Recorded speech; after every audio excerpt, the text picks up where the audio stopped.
Okay, here is my current teaching environment. I decided to move from my desk from way up there, right? Desk up there to back here. One, because I thought that since I raised this workbench up on casters, it would be a little bit bigger. I bring a stool in here and I can hang out at the workbench and I can do my work. Now, here's the downside. Here's my eye level height, all right? This is not ergonomically correct. And as I'm sitting on the back in the stool, my back is barking at me with pain. So what I'm gonna do is I'm gonna attempt to use these 4 pieces of scrap wood and I'm gonna build an elevated desk here. And I'm gonna try and document my process a la an Adam Savage one-day build, but I'm gonna see how long this is gonna take. And to do this, I'm gonna use my table saw and I'm gonna use my miter saw.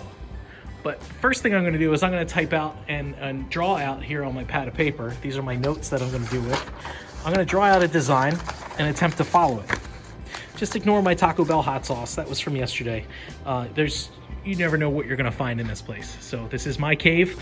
This is what I'm gonna be working on. So this is my adaptation of a one-day build for a elevated teacher desk.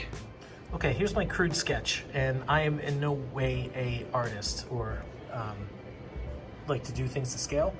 But what I did was I took this piece of plywood and I measured as far here as I could. This rounds up to about 18 inches this way and about a 24-inch width. So a 24-inch will come across here by about 18 down.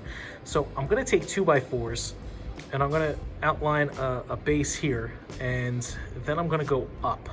So I'm gonna use some pocket holes, and pocket holes are really cool, and I wanna use more of them, and you'll see how this works. I'll get the jig out, but let me cut down at this piece and cut down and get my 3 pieces here, and we'll go from that. So when you're working with a table saw, there are a couple things that you need to remember. One, we have this guard here, and this is to prevent any kind of loss of fingers, right? So that guard is there for a reason. While this will come off, we're gonna keep this on for most of the time that we're gonna be using this. Your fence is here so that you can get a straight cut, and there's measurements along the side here. I've already measured this out to my 18 inches because that is the width that I'm gonna cut on this. When you're cutting, you typically want to use at least 2 hands, maybe even a push stick or a push block, because you want to have pressure on either side of the blade. If you don't have pressure on either side of the blade, you'll experience what's called kickback, where, and things not to do, right? It could kick back and a piece of the wood could end up in the front of the classroom. So you want to protect yourself while you are doing this. I have a vacuum hooked up here, so the first thing I'm going to do is turn the vacuum on, so it might get a little bit loud, and then I'm going to turn this on. I have a push block here. It's my gripper. You can use any number of things for a push block, but this would typically come along here. If you don't feel comfortable putting your hand close enough to the blade, I'm okay. So I'm going to put this aside for right now, and I'm going to guide this through with my hand. You want to make sure that you apply pressure the entire way through the blade until it clears the blade.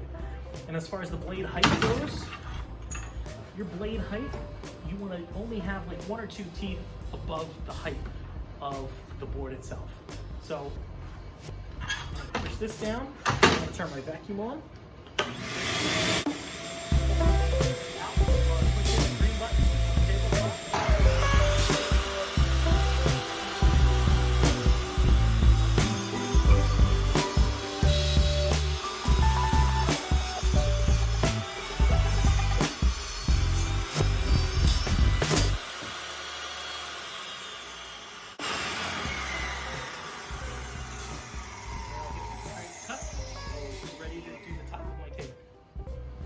The long side of that top is 23 and 7/8 inches long. So I'm gonna measure out 23 and 7/8 onto this 2x4.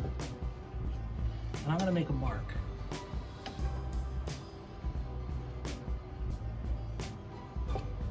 And what I'm going to do is going to use what's called a speed square.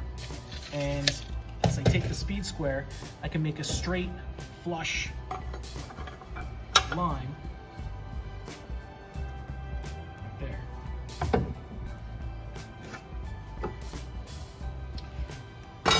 So at 23 7/8, our blade size is about 1/8 of an inch. So we need to figure out if I want that 23 7/8, and I made that line, if I cut it right on that line, it's going to cut into that 23 7/8, just a smidge. So I want to make sure that I'm just on the outside of that line as best I can, so I get as close to 23 7/8 as I can. I have a light on this on the saw, so that I can help guide it up to where I want to cut it. And then I'll make the cut by holding down on the left-hand side over here so that it applies pressure. Flip my safety switch off, pull it back towards me a little bit. You don't have to, you can just start it up, but the important thing is when you pull the trigger for the blade, you don't want the blade touching the wood, otherwise it's going to pull on the wood. So you always want to start it when it's not touching the wood. All the way down before you let go. And if I measure this right, and if I did this right, this should be 23 7/8. So I took that 2x4 that I cut and I put it on the back edge to match up with the 23 7/8 inches that I cut. When I measured now the width, how far back I wanted to go, that measures at 16 inches. So in order to cut that 16 inches, I'm gonna take two 2x4s, two other pieces of scrap, and I'm gonna mark 16 inches. I'm gonna make sure they're lined up onto this table here. And I'm gonna mark it 16 inches.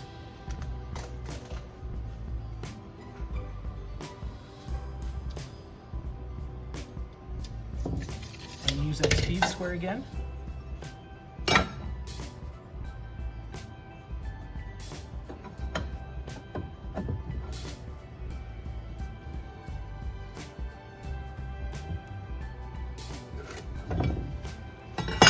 Double check to make sure that I drew that at 16 inches. I did. All right. Measure twice, cut once. Slide this down here. Make sure my light is lined up on that mark. Do the same thing. Hold it down on this side. This time, because it's a wider, I'm going to pull it back towards me.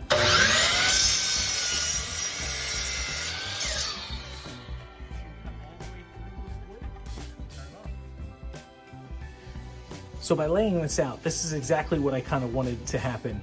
Now, what you can't see with this is the 2x4s here are going to be the base, and then I'm going to elevate up. And to do that, I'm going to use some pocket screws and pocket holes to screw all of this together so you don't necessarily see the screws. So we're going to play around with this when I go home and I get the bit and the screws. What I will do right now is I will work on showing you how I'm going to connect these together. So it's kind of difficult to see this while I'm still in the picture, but this is what's called a Kreg pocket hole jig. And the idea is that it will put holes on the inside here so that when I screw it together, you won't see any of those screws on the outside. So in order for this to work, a couple things. One, I need to kind of clamp it in place here. Just like that. Then what I need to do, so adjust it here real quick, is I need to get a drill, and I need to use this particular bit because it has a stop on it to go down just the right amount, so that when it goes down, well, I'll show you.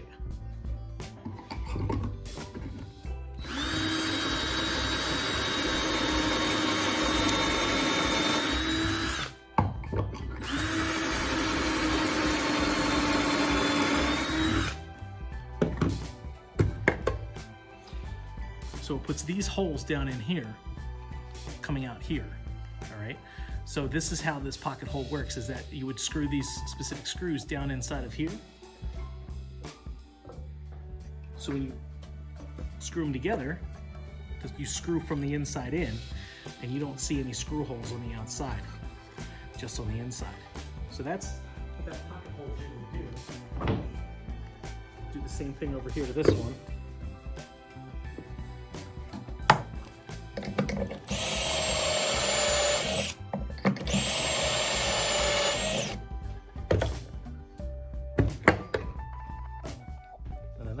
too.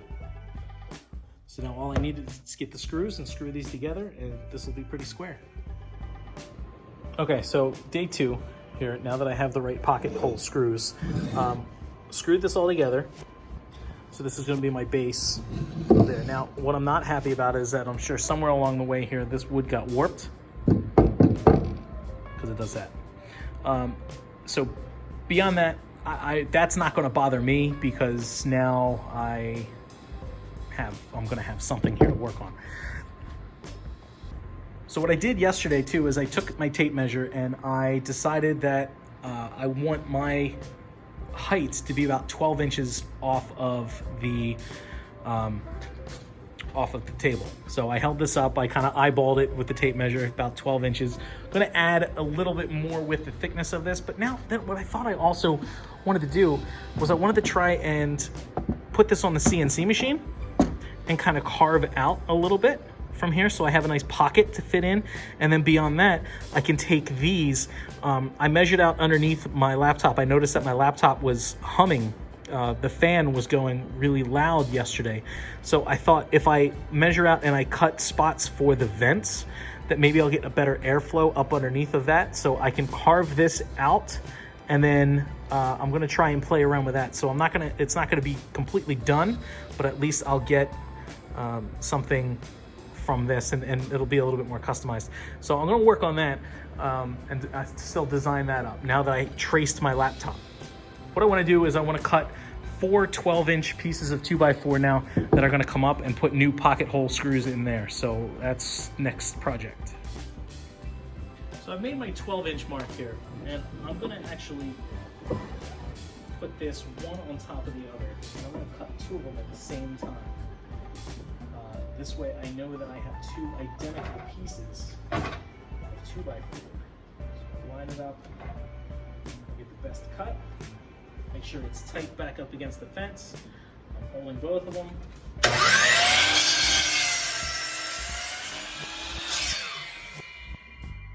know that these are going to be 12 inches identical. So now I'm going to need 2 more of those. And I think this piece is going to be just too short. So I am going to take this extra piece of 2x4. This is a 2x4 that I use for the drill driver relay. So it's got a whole bunch of holes in it anyway. So I'm gonna take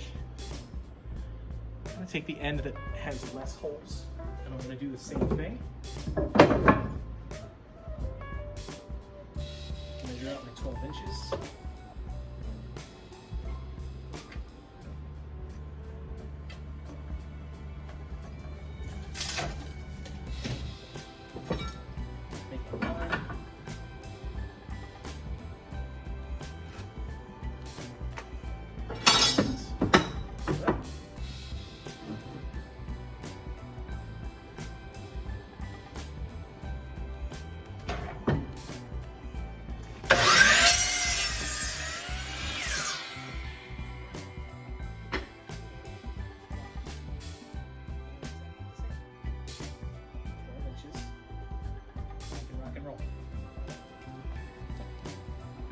All right, now that I have my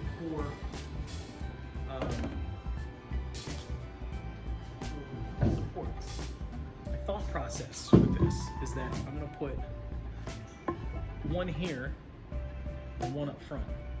And then from there, I'll be able to screw on the top once that's done. So I wanna put these pocket holes back in here. Again, this way you can see exactly how this is gonna work. I want this to be, this is my bad one, so I'm gonna put this on the inside. So I'll line this up on this Kreg system here, this Kreg pocket hole. Got it's a stop nut that kind of goes on here, so I only go a certain depth and I don't drill into the jig itself. So this is marked A, B, and C. There are 3 different holes here that I can choose. I'm going into A and C.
So now I have this base, I have all my pieces cut out. I'm gonna start to put these in here and see how well this works. Put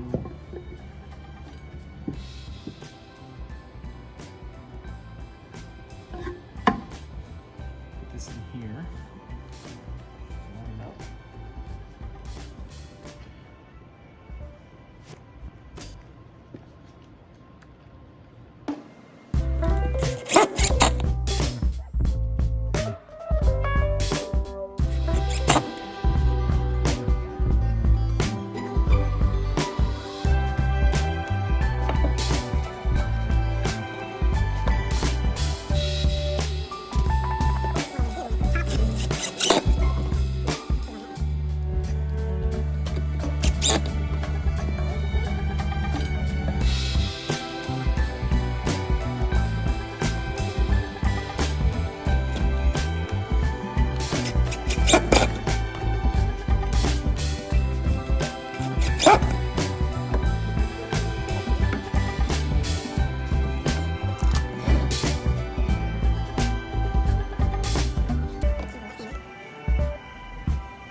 Gotta put them together and then take my computer. That sits right on top of that. Oh yeah.